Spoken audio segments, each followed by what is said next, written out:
एखादा माणूस दिवसभर उन्हात उभा राहून सिमेंटच्या टाक्या बनवण्याचं कष्टकरी काम करतोय. हाताला सिमेंट लागलंय, अंगावर घामाच्या धारा आहेत आणि अचानक काही वर्षांनी तोच माणूस एका आलिशान गादीवर बसून लोकांना सांगतोय की मला दैवी शक्ती प्राप्त झाली आहे आणि मी केवळ मंत्रोच्चाराने तुमचा कॅन्सर बरा करू शकतो. तुम्ही विश्वास ठेवाल? कदाचित नाही.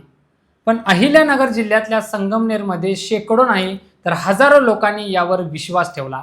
फक्त विश्वासच नाही ठेवला तर आपली आयुष्यभराची कमाई या माणसाच्या पायावर नेऊन वाहिली. ज्या आजारावर जगभरातले मोठे शास्त्रज्ञ आणि डॉक्टर रात्रंदिवस संशोधन करतायत, तो आजार हा माणूस एका झाडाच्या पालापाचोळ्याने बरा करण्याचा दावा करत होता. आणि हे सगळं एका दिवसात नाही घडलं. हे साम्राज्य उभं राहायला तब्बल 13 वर्ष लागली. आज आपण एका अशाच दत्तधाम सरकारचा पर्दाफाश करणार आहोत, ज्याने श्रद्धेच्या नावाखाली अगतिकतेचा बाजार मांडला होता. नमस्कार, मी सुनील आणि तुम्ही पाहताय या बोलूया. जेव्हा आपण एखाद्या संकटात असतो, विशेषतः जेव्हा घरातल्या कुणाला तरी कॅन्सर सारखा जीवघेणा आजार होतो, तेव्हा माणूस प्रचंड हतबल होतो. समोर मृत्यू दिसत असतो आणि डॉक्टर जेव्हा हात वर करतात तेव्हा आपल्याला कुठला तरी चमत्कार होईल असं वाटायला लागतं. याच हताश मनाचा फायदा घेणं हा आजच्या काळातला सर्वात मोठा आणि सोपा धंदा झालाय. संगमनेर तालुक्यातल्या वडगाव पान गावात जे काही घडलं ते वाचलं आणि ऐकलं की अंगावर काटा येतो. राजेंद्र बापू गडगे हे नाव कदाचित तुम्ही ऐकलं असेल, पण या नावानं ओळख मिळवण्यापूर्वी हा माणूस काय करायचा? तो एक साधा गवंडी होता. सिमेंटच्या टाक्या बनवायचा. कष्टाचं काम होतं, पैसे कमी होते. मग त्याने एक शॉर्टकट शोधला. त्याने स्वतःला दत्तधाम सरकार घोषित केलं. त्याने समजून घेतलं होतं की विटा सिमेंट जोडण्यापेक्षा लोकांच्या भीतीला श्रद्धेशी जोडणं जास्त फायदेशीर आहे. गेल्या 13 वर्षापासून हा खेळ सुरू होता. आपण विचार करतो की लोक इतके कसे फसू शकतात, पण यात सगळ्यात मोठा वाटा होता तंत्रज्ञानाचा. राजेंद्र गडगेने दत्तधाम सरकार नावाचं एक यूट्यूब चॅनल सुरू केलं होतं.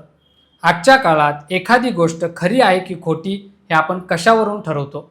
तर ज्याचे जास्त फॉलोअर्स, ज्याचे व्हिडिओ व्हायरल, तो खरा. त्याने नेमका हाच फॉर्म्युला वापरला. त्याच्या चॅनलवर असे व्हिडिओ असायचे ज्यात काही लोक रडत रडत सांगायचे की महाराजांच्या मंत्रामुळे माझा 5 वर्षाचा कॅन्सर बरा झाला, माझ्या घरातली भांडणं मिटली किंवा मला अपत्य प्राप्ती झाली. हे व्हिडिओ पाहून लांबून लांबून लोक वडगाव पानला यायला लागले. मुंबई, पुणे, नाशिक, अगदी राज्याच्या कानाकोपऱ्यातून लोक तिथे पोहोचू लागले. तिथे गेल्यावर काय व्हायचं? तिथे एक दरबार भरायचा. समोर बसलेला हा स्वयंघोषित महाराज मंत्र म्हणायचा आणि लोकांना औषध म्हणून काय द्यायचा? तर झाडांचा पालापाचोळा. हो, तुम्ही बरोबर ऐकताय. ज्याला त्याने मिरेकल क्युअर नाव दिलं होतं, तो प्रत्यक्षात कचरा होता. आता गंमत बघा, हे सगळं मोफत नव्हतं. श्रद्धेला दक्षिणेची जोड होती. घरातील समस्या सोडवण्यासाठी 11,000 ते 21,000 रुपये, कॅन्सर किंवा अर्धांगवायूसारखे आजार बरे करण्यासाठी 15,000 ते 51,000 रुपये, आणि जर अगतिकता जास्त असेल तर हा आकडा लाखांच्या घरात जायचा. विचार करा, एखादा गवंडी काम करणारा माणूस अवघ्या 10-12 वर्षात 1.5 एकर जमिनीवरून 100 एकर जमिनीचा मालक कसा होतो? हे गणित सरळ आहे. ही प्रगती घामाची नव्हती तर लोकांच्या डोळ्यातल्या आसवांची होती. पण हे सगळं उघड कसं झालं? 18 एप्रिल 2026ची ती पहाट होती, जेव्हा संगमनेर पोलिसांनी राजेंद्र गडगेच्या या मठावर छापा टाकला. पण हा छापा टाकायच्या मागे अंनिस म्हणजेच अंधश्रद्धा निर्मूलन समितीच्या राज्य सचिव ॲडव्होकेट रंजना गवांदे यांचा मोठा पाठपुरावा होता. अनेक पीडित लोक त्यांच्याकडे तक्रारी घेऊन येत होते. काही लोकांनी तर असं सांगितलं की या पालापाचोळ्याच्या औषधामुळे त्यांचे आजार बरे होण्याऐवजी शरीर अधिकच खराब झालं. जेव्हा पोलीस तिथे पोहोचले तेव्हा त्यांना तिथल्या काही लोकांनी विरोध केला. महाराजांच्या समर्थकांनी पोलिसांशी हुज्जत घातली. हेच तर दुर्दैव आहे आपल्या समाजाचं. ज्याने आपल्याला लुटलं त्याच्यासाठीच आपण कायद्याशी लढायला उभे राहतो. पण पोलिसांनी तो विरोध मोडून काढला आणि राजेंद्र गडगेला बेड्या ठोकल्या. आता या प्रकरणातले काही धागेदोरे बघा. यात फक्त राजेंद्र गडगे नव्हता. पोलिसांनी 5 जणांवर गुन्हे दाखल केलेत. त्यात त्याची मुलगी ज्ञानेश्वरी गडगे हिचंही नाव आहे. तरुण पिढी सोशल मीडियाचा वापर करून अशा प्रकारे भोंदूगिरीला डिजिटल मार्केटिंगचं रूप देते आहे हे पाहिल्यावर भीती वाटते. याशिवाय यात एका डॉक्टरांचं नाव समोर आले, डॉक्टर मोहन पुरी. आता एका डॉक्टरने अशा भोंदूबाबाच्या दरबारात असणं यापेक्षा दुसरं मोठं दुर्दैव काय असू शकतं? त्या डॉक्टरचा यात नक्की काय रोल होता? त्याला का सामील करून घेतलं होतं हे तपासात पुढे येईलच. पण प्राथमिक अंदाज असा आहे की या सगळ्याला एक वैद्यकीय वैधता देण्याचा हा प्रयत्न असावा. 20 एप्रिलला या प्रकरणात एक नवीन ट्विस्ट आला. पोलिसांनी संगमनेरच्या सुकेवाडी रोडवर असलेल्या मीरा हॉटेलवर छापा टाकला. आता तुम्ही म्हणाल, मठात सगळं सुरू असताना हॉटेलचा काय संबंध? पोलिसांना संशय आहे की हे हॉटेलसुद्धा गडगेंचंच असावं आणि त्याच्याशी संबंधित असावं. तिथल्या एका खोलीत पोलिसांना पूजेचं साहित्य, काही हवनाचं सामान आणि मोठ्या प्रमाणात औषधांचे बॉक्स सापडले. ही तीच औषधं होती का जी पालापाचोळा म्हणून लोकांना दिली जात होती, की तिथे काही पुरावे नष्ट करण्याचा प्रयत्न सुरू होता? पोलिसांनी ती खोली आता सील केली आहे. कायद्याचं बोलायचं झालं तर पोलिसांनी यावर खूप कडक कलमे लावली आहेत. जादूटोणा विरोधी कायदा तर आहेच, पण त्यासोबत drugs and magic remedies act आणि मेडिकल प्रॅक्टिशनर ॲक्टसुद्धा लावला आहे. आणि सर्वात महत्त्वाचं म्हणजे नवीन भारतीय न्यायसंहिता म्हणजेच BNS नुसार फसवणुकीचे गुन्हे नोंदवलेत. पण प्रश्न कलमांचा नाही आहे, प्रश्न मानसिकतेचा आहे.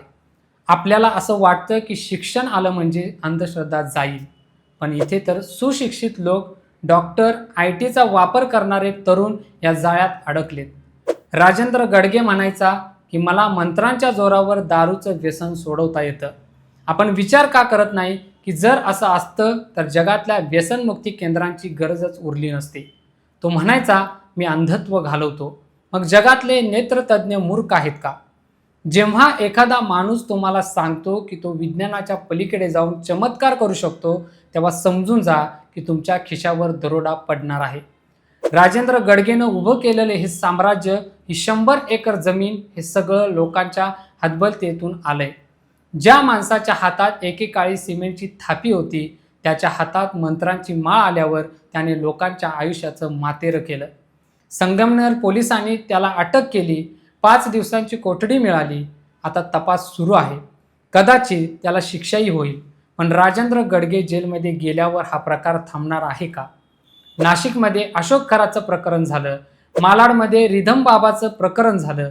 धुळ्यातल्या काही महिलांनी धाडस दाखवून भोंदूबाबांना गावात यायला बंदी घातली. हे कौतुकास्पद आहे. पण जोपर्यंत आपल्या मनातली भीती आणि चमत्काराची हाव जात नाही, तोपर्यंत नवीन कोणीतरी महाराज उभा राहीलच. आपण विचार करायला हवा की फसवणूक फक्त पैशांची असते का? नाही, ही फसवणूक वेळेची असते. कॅन्सरसारख्या आजारात सुरुवातीचा काळ खूप महत्त्वाचा असतो. जर तो रुग्ण या भोंदूबाबाच्या नादाला लागून 2-3 महिने मंत्रतंत्रात घालवत असेल तर तो स्वतःचा मृत्यू जवळ ओढत असतो. ही हत्या नाही तर दुसरं काय आहे? राजेंद्र गडगेच्या YouTube व्हिडिओंना मिळालेले हजारो व्ह्यूज हेच ओरडून सांगतायत की समाज अजूनही विवेकाच्या बाबतीत किती मागे आहे. आपण विज्ञानाचे कपडे तर घालतोच, पण विचार अजूनही जुनेच आहेत. पोलिसांचा तपास आता मालमत्तेकडे वळलाय. 1.5 एकरावरून 100 एकर जमीन घेण्या इतका पैसा जर 10 वर्षात जमा झाला असेल तर तो पैसा नक्की कोणाकोणाकडून उकळलाय याचा हिशोब पोलिसांनी मागितला पाहिजे. आयकर विभागानेही यात लक्ष घालायला हवं. वडगाव पानची ही घटना आपल्याला सावध करण्यासाठी पुरेशी आहे. श्रद्धा असावी, पण ती आंधळी नसावी. आजार झाला तर डॉक्टरांकडे जा, मंत्राने गाठ विरघळत नसते. घरातील प्रश्न चर्चेने सुटतात, दक्षिणेने नाही. कायदा आपलं काम करेलच, पण आपण आपलं डोकं कधी वापरणार? हा प्रश्न आपल्याला स्वतःला विचारावा लागेल. कारण ही चर्चा इथे संपते आहे, पण हा विषय इथे संपत नाही. तुम्हाला वाटत असेल की अशा घटनांचा अर्थ समजून घेणं गरजेचं आहे, तर हा व्हिडिओ लाईक करा आणि इतरांपर्यंत नक्की पोचवा.